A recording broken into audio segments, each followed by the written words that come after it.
E agora eu dou a palavra para o Lucas, da Globo.com. Vai falar da arquitetura de monitoramento da plataforma de vídeos da Globo.com.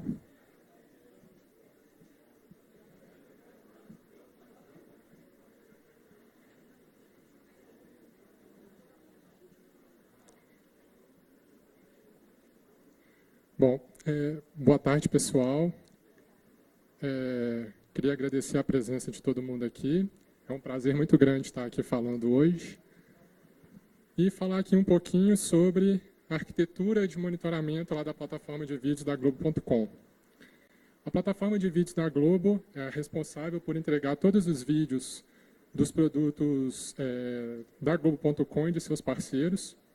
Isso inclui tanto os vídeos on demand, que são aqueles que a gente assiste nas páginas do G1, do Globo Esporte, quanto os vídeos ao vivo. Por exemplo, as transmissões de jogos da Champions League, PFC, cobertura de eleições, e os produtos aí, Globoplay e Globosat Play.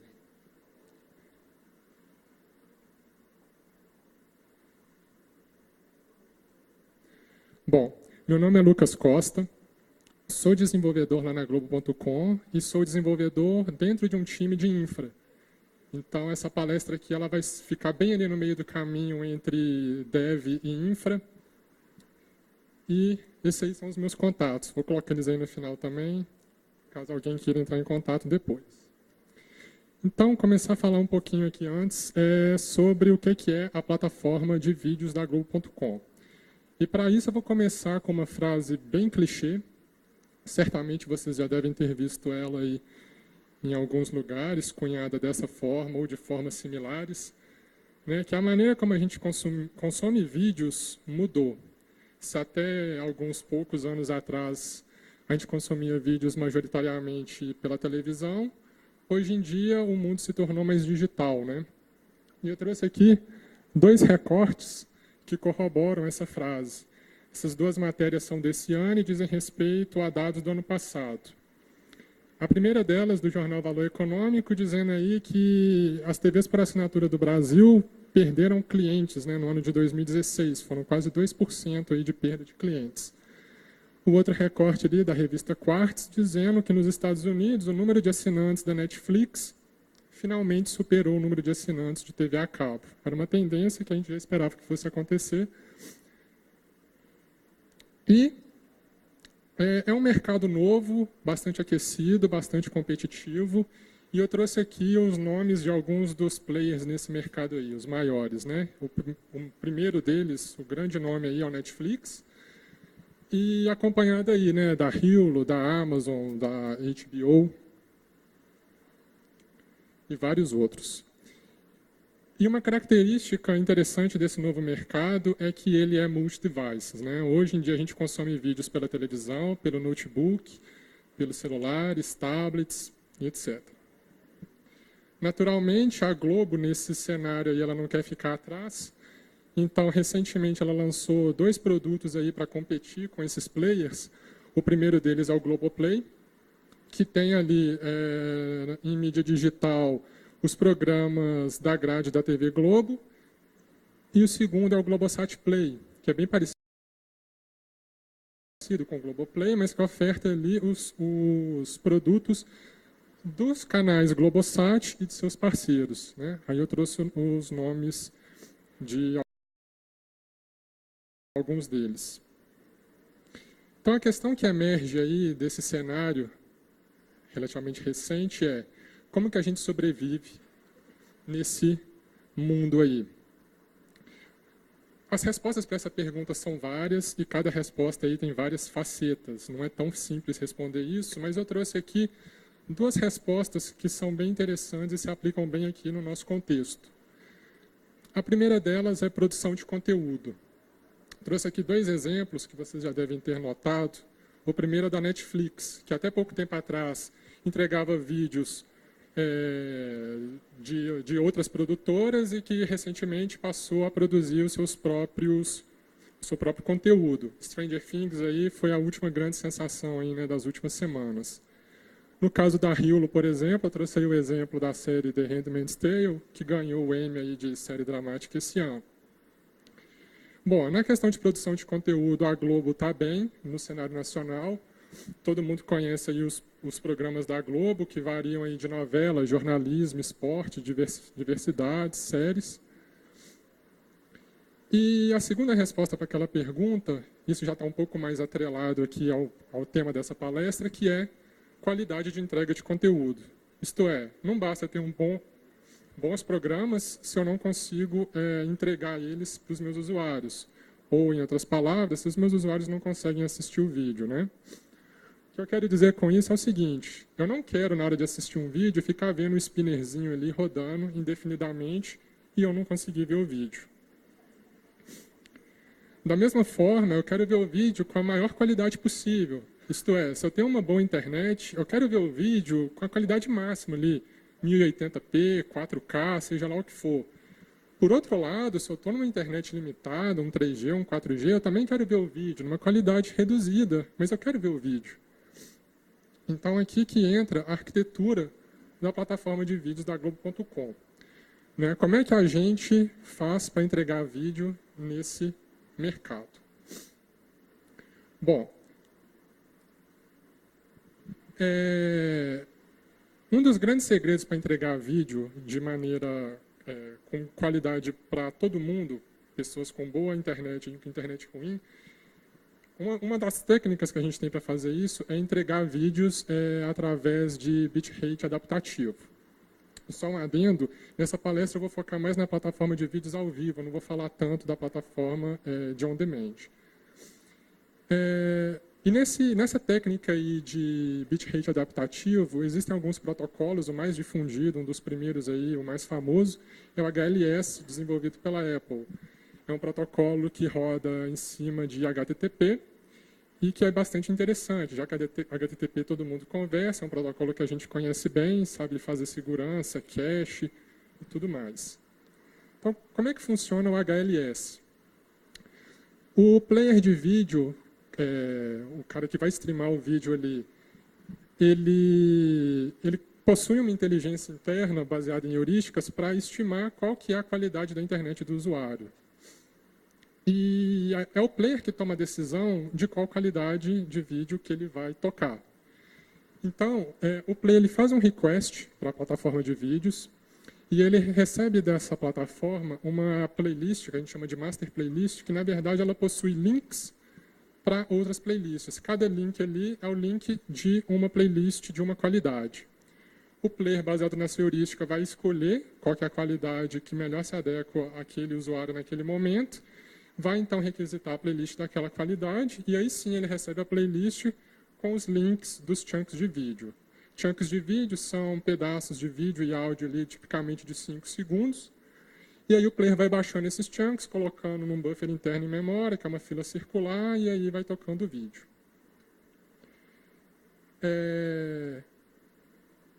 Como é que funciona, então, a ingestão de vídeos dentro da plataforma? Né? Como é que esses chunks são criados lá dentro? Bom, no caso de um vídeo ao vivo, naturalmente, tudo começa com a transmissão. Se essa aqui fosse uma transmissão ao vídeo, por exemplo, a gente teria aquela câmera ali que estaria emitindo o sinal cru de vídeo para um software, um hardware, que a gente chama de encoder. Lá na Globo, um dos encoders que a gente usa é da Elemental. O que esse cara faz é pegar o sinal da câmera e vai digitalizar ele em diversas qualidades. Então, ele tem 264, 750, 1264 e por aí vai. Até aí, a gente está falando em protocolo RTMP. Cada uma dessas qualidades vai chegar, então, no endpoint. Tipicamente, ali é um Nginx com o módulo RTMP compilado ali dentro. E o que esse Nginx faz é picotar esse sinal nos chunks de vídeo, em 5 segundos. E esses chunks vão ser armazenados num banco de dados distribuído. Lá na Globo, a gente usa o Cassandra. Então, isso é o ingresso de vídeos na plataforma, uma visão bem simplificada aí de como é que é feito isso. Do ponto de vista de quem consome o vídeo, tudo começa lá no player. O player faz um request, igual aquele que eu mostrei para vocês de uma master playlist. Esse request vai ser encaminhado para uma CDN parecida com essas que a gente já conhece, de CSS, imagem, JavaScript, mas uma CDN um pouquinho mais especializada para lidar com vídeos. Essa CDN, o que ela vai fazer, então, encaminhar esses requests para algumas APIs. Eu coloquei aí um bloquinho só, mas na verdade são vários bloquinhos em várias camadas. Essas APIs têm algumas regras de negócio que vão dizer se o usuário pode ou não assistir um vídeo, se ele está ou não autenticado, se ele está numa localização em que é possível assistir um vídeo ou não. Dessas APIs, isso vai chegar numa camada ali de Nginx. Eu coloquei uma só, mas também são várias ali, por questão de resiliência, cache, robustez e etc. Mas, basicamente, Nginx, com vários módulos Luas ali compilados junto com ele, que eles vão fazer, então, as consultas ali no Cassandra, que foi onde a gente ingestou os chunks, e depois isso tudo volta para o usuário.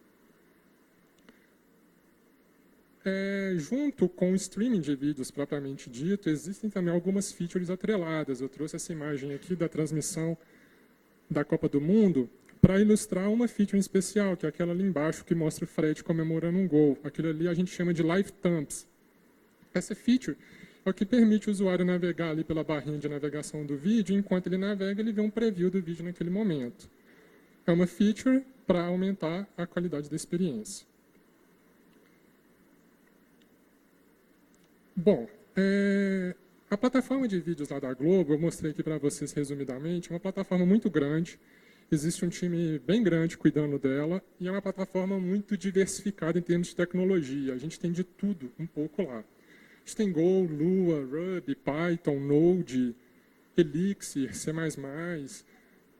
tem MySQL, Mongo, Redis, tem de tudo, é uma plataforma muito grande.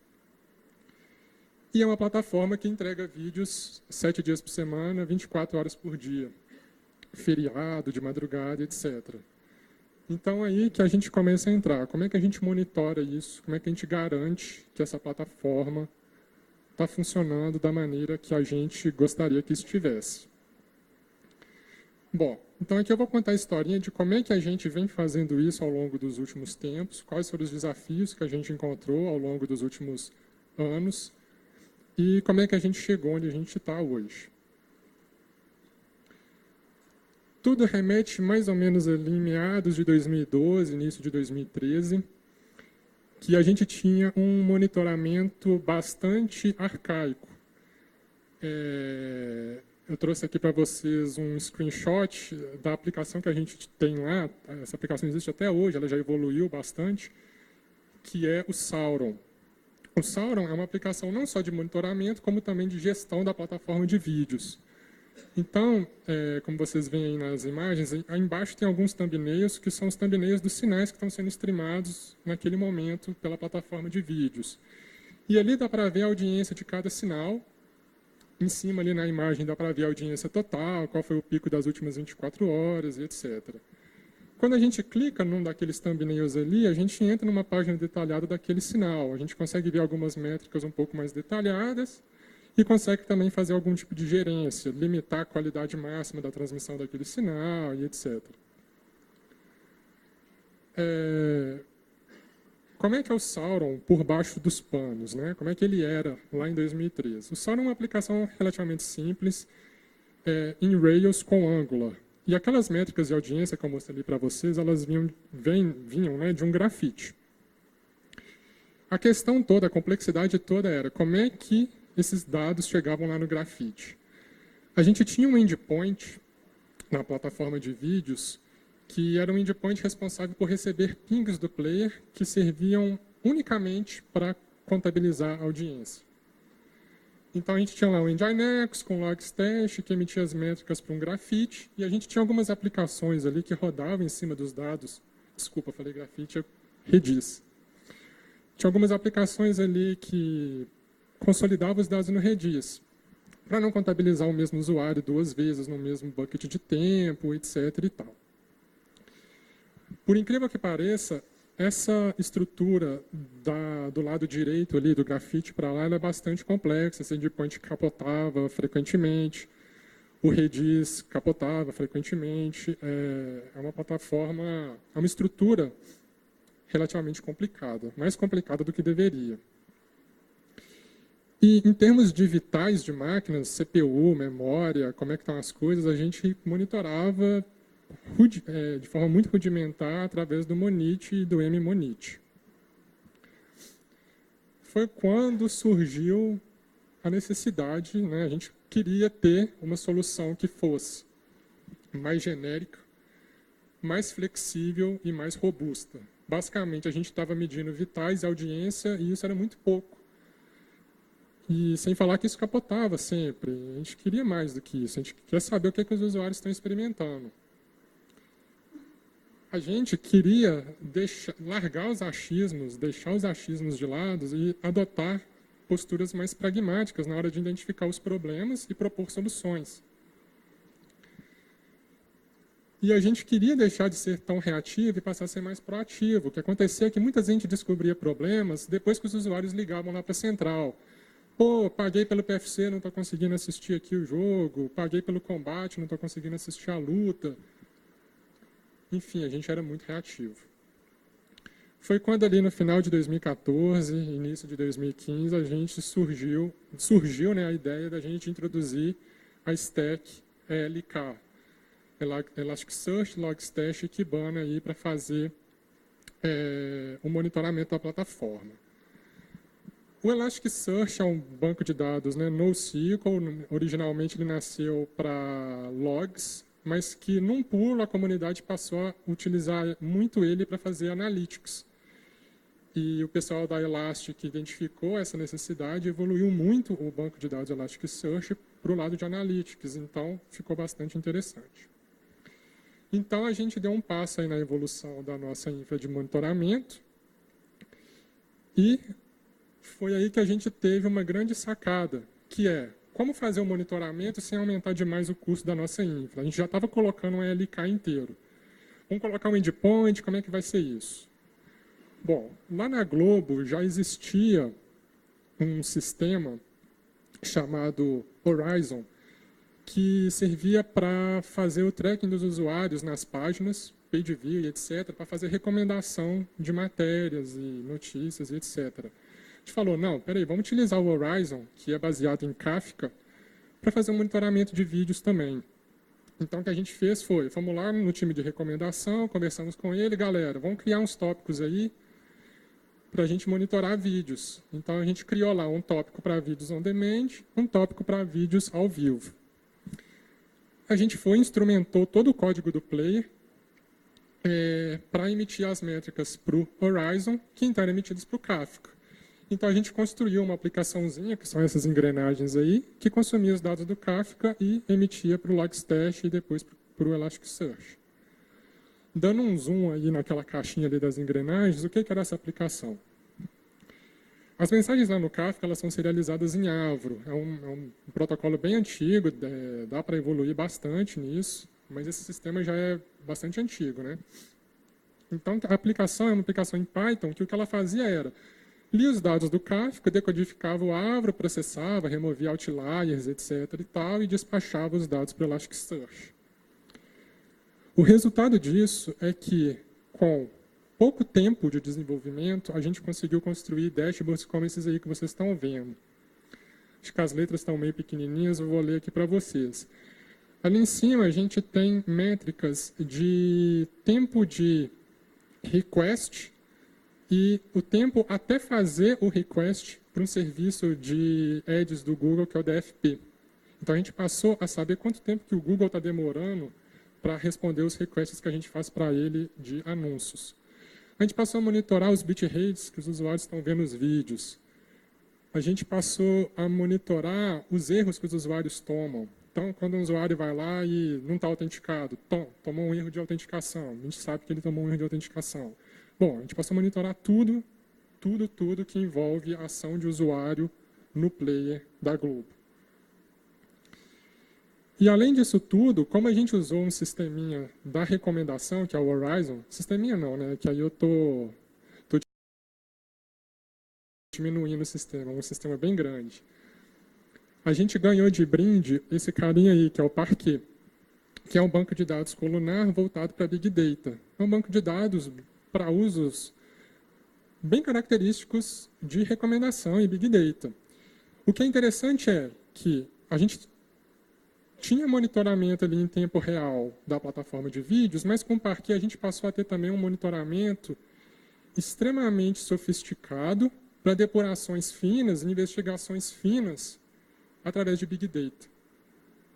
Ou seja, a gente conseguiu ter monitoramento de tempo real e Big Data da plataforma de vídeos praticamente sem aumento de custo de infraestrutura. Bom, aí chegou 2016, as Olimpíadas estavam chegando, Olimpíadas no Brasil, a Globo era a principal emissora das Olimpíadas, a gente precisava dar uma escalada ali naquele cara, e quem já mexeu com Kafka aqui, alguém já mexeu com Kafka aqui, tem experiência? Pois é, o Kafka ele tem um problema de escalabilidade que a gente não consegue ter mais consumidores do que o número de partições. E no caso da plataforma de vídeo são muitos pings. Então a gente estava limitado ao número de partições do Kafka. A gente queria ir além, porque a gente sabia que as Olimpíadas a porrada ia ser grande. Então a gente desacoplou o consumo do Kafka do aquele processamento que eu mostrei para vocês. Então a gente tinha hoje a gente tem um consumidor ali que só lê do Kafka e põe no Redis, numa fila simples, e um outro cara que lê do Redis e faz o restante. A gente passou as Olimpíadas com essa estrutura aí, foi sensacional, não tivemos problemas. Mas chegou em 2017, a gente queria ir além, a gente viu que aquele processamento ali podia ser otimizado, a gente estava utilizando muitos recursos, muita CPU. A gente então trocou aquele componente em Python para Go. E aqui trazendo alguns números do que isso significa hoje em dia. Hoje em dia, a gente processa lá na Globo cerca de 1.750.000 mensagens de pings de vídeos, on demand e ao vivo, por minuto, utilizando 10 units do Tsuru. Tsuru é a plataforma as a service que a Globo desenvolveu, tornou open source, e que roda em cima de Docker, e que hoje em dia também já dá suporte para rodar em cima de Kubernetes. E cada unit dessa é muito pequena, são units com 256 MB de memória.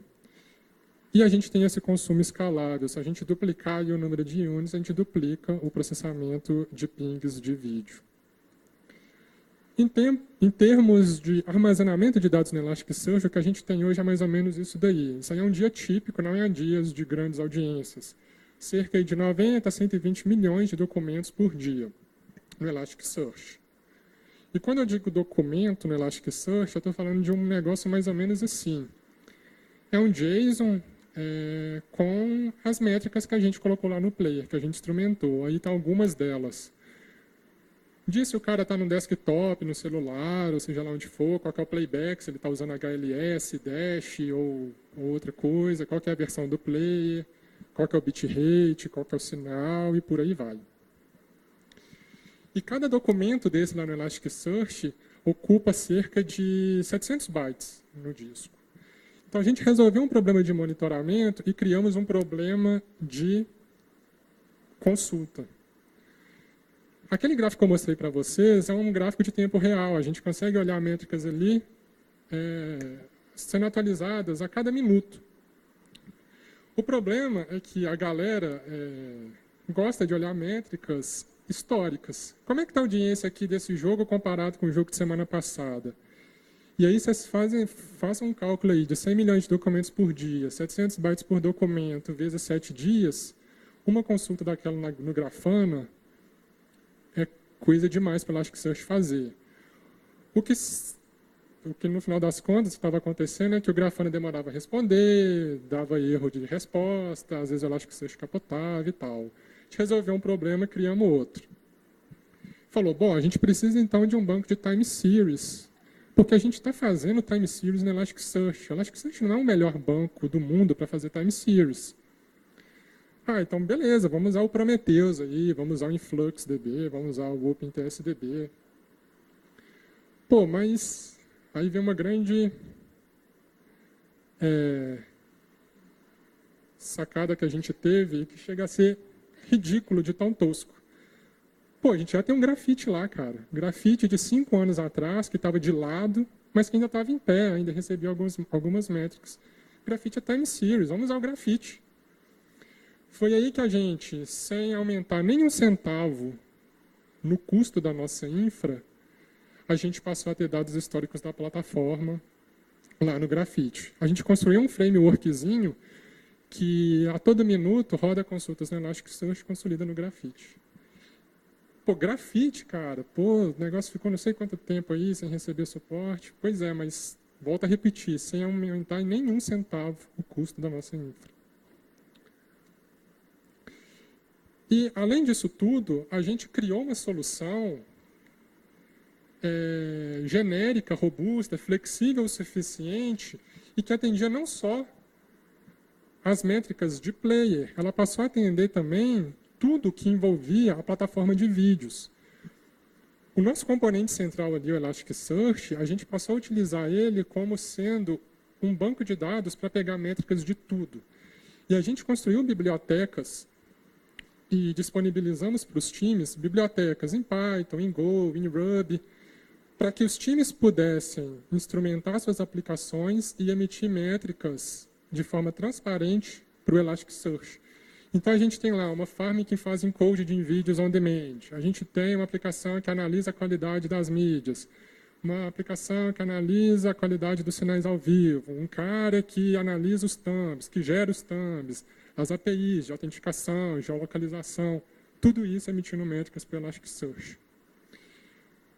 E aí os times consultam as métricas via Kibana ou Grafana. Aí vai do gosto do freguês. E, além disso, a gente criou também foi um grande ganho, e esse ganho é até difícil de mensurar, que é um ganho de cultura.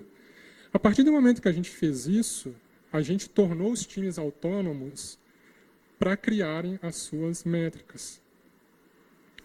E a gente incutiu nos times uma cultura de desenvolvimento baseado em métricas. Hoje em dia, todo time, quando vai fazer uma aplicação, ou evoluir uma aplicação, já faz isso pensando nas métricas, já faz isso baseado nas métricas. Então, a galera vai evoluir um negócio, antes de colocar para produção ou fazer qualquer coisa, emite as métricas, avalia em dev, em QA, faz teste AB e vê tudo ali pelo Grafana. Um ganho de cultura imensurável. Bom, na verdade, essa é uma solução que governa quase todo mundo, né? Na verdade, ficou faltando aí os vitais, que hoje em dia a gente já não usa mais o Monit, a gente usa os Zabbix. E ficou faltando também falar um pouquinho do Nginx, que é um componente muito crítico, está em diversos pontos da plataforma de vídeos. O Nginx hoje a gente monitora através de um módulo que a gente compila junto com ele, que é o módulo VTS. A gente tem um coletorzinho todo especial para ir lá coletar as métricas de todos os Nginx na plataforma de vídeos e emitir lá para o Elasticsearch. O resultado disso tudo é que hoje a gente tem métricas desse tipo aqui. Quando a gente bate o olho, parece muito o dashboard anterior, mas ele tem uma característica muito especial, que aqui ele tem métricas de tudo. Ele tem métricas vindas do player, tem métricas vindas de aplicação, tem métricas vindas de Nginx, tudo isso num single pane of glass aí. E a galera de operação que olha para esse dashboard, muitas vezes nem sabe de onde os dados estão vindo. Estão todos ali combinados num único lugar. Bom, para o futuro, a gente espera, né, já nos próximos meses, deixar o Graphite de lado. Uma aplicação antiga aí, a gente está pretendendo colocar o Prometheus. E é isso que eu tinha para dizer. Espero que eu tenha dado uma visão interessante aí da plataforma. E é isso. Fico aberto aí às perguntas agora.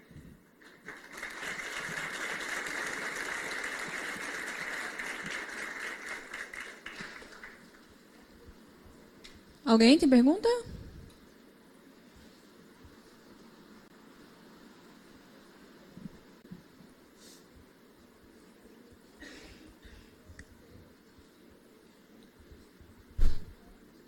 Qual que é o tamanho do seu cluster do Elastic? Ou você segmenta ele em vários clusters menores? Porque assim, o volume de dados aí é gigantesco, né? Como é que vocês fazem? Só para ter uma ideia. E a gente também está com algumas dificuldades do Kibana não está dando conta de processar as consultas. E aí, pelo gráfico que você mostrou, você colocou o Kibana e o Graphite lendo direto do Elastic, mas também tem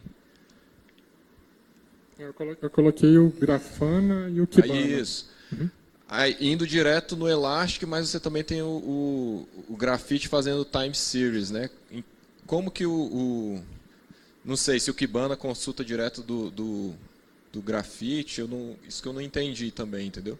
Se você puder esclarecer um pouquinho. Tá. A primeira pergunta quanto ao tamanho do cluster é um cluster até relativamente pequeno. São 4 máquinas com 32 GB de RAM. Na verdade, são 64 GB de RAM, mas Elasticsearch recomenda que a gente não aloque mais de 32 GB para ele, né? Mas são só 4 máquinas com um disco bem grande. Eu não sei o tamanho do disco agora. Não lembro. Mas aí o que a gente fez as métricas de player que representam o maior volume de dados, a gente tem elas em índices diários e a gente mantém esses índices por 14 dias. Depois de 14 dias, a gente faz um backup desses índices, manda para um filer para ficar como backup e tira do Elasticsearch. Então, quando a gente quer consultar métricas de player no Elasticsearch, a gente tem que olhar para um limite de até 14 dias só. O que não é problema, porque as métricas do player estão agregadas também no Graphite. E no Graphite a gente tem aí até 6 meses. As demais métricas ali, as métricas de aplicação, a gente tem um template de índices também é diário, mas cada índice, dependendo da particularidade de cada time, a gente tem configurações específicas. Então, tem índices que a gente, por exemplo, faz o analyzer das strings, tem índices que não, então vai dar a realidade de cada aplicação ali. A segunda pergunta, quanto ao Kibana e o Grafana, o Kibana só consulta o Elasticsearch, ele não consegue olhar outros data sources, mas o Grafana consegue. Então, os times que têm métricas no Elasticsearch, eles podem escolher Kibana ou Grafana para consultar o Elasticsearch. Normalmente a galera prefere o Grafana. Mas quando vai olhar métricas de player, aí a gente sempre sugere usar o Grafana por causa do Graphite. Não sei se respondi tudo aí. Isso. Oi, meu nome é Luiz Fernando, parabéns aí pela palestra. No DevOps Days do ano passado, né, teve um palestrante também da Globo.com, que eu achei assim, bem interessante, que ele apresentou o Tsuru. Tsuru. Não sei como é que é a pronúncia certa. Pois é. E realmente foi bem interessante, né? E eu queria saber quais componentes dessa solução que você mostrou agora que estão rodando usando o Tsuru diretamente. Assim, eu imagino que você configure e ele suba lá aquele componente, já reinicie se precisar, tal. Tá. O Tsuru é um Platform as a Service parecido com o Heroku ou DigitalOcean. Roda em cima de Docker ou em cima de Kubernetes. Mas, independente sobre aquilo que ele está rodando, isso fica transparente para quem está usando. Então, a gente, quando quer criar uma app no Tsuru, a gente dá um app create lá, diz qual é a plataforma, se é Python, Ruby, Go, etc. Ele já constrói uma imagem básica baseada naquilo que a gente especificou. A gente diz para ele, coloca lá um Gemfile ou um requirements.txt. Ele constrói um ambiente virtualizado lá. A solução de monitoramento, vou usar essa imagem aqui mesmo como exemplo. Algumas dessas caixinhas aí estão rodando em cima de Tsuru e algumas estão rodando em cima de Bare Metal. O que define se vai rodar em um ou em outro, em geral, é mesmo a carga da aplicação ou a criticidade dela.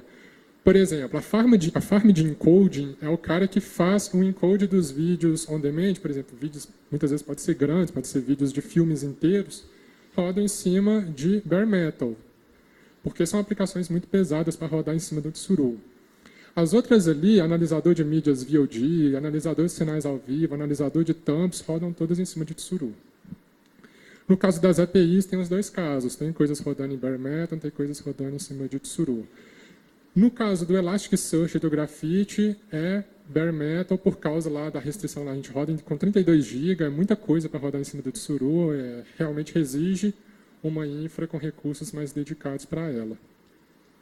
Então a resposta é depende. Nem tudo está no Tsuru e nem tudo está em Bare Metal. Depende do cenário da aplicação. Ok, obrigada. Quem tiver mais perguntas, enfim, ele vai ficar disponível depois lá no Coffee Break, né, para conversar com vocês. Obrigada, viu?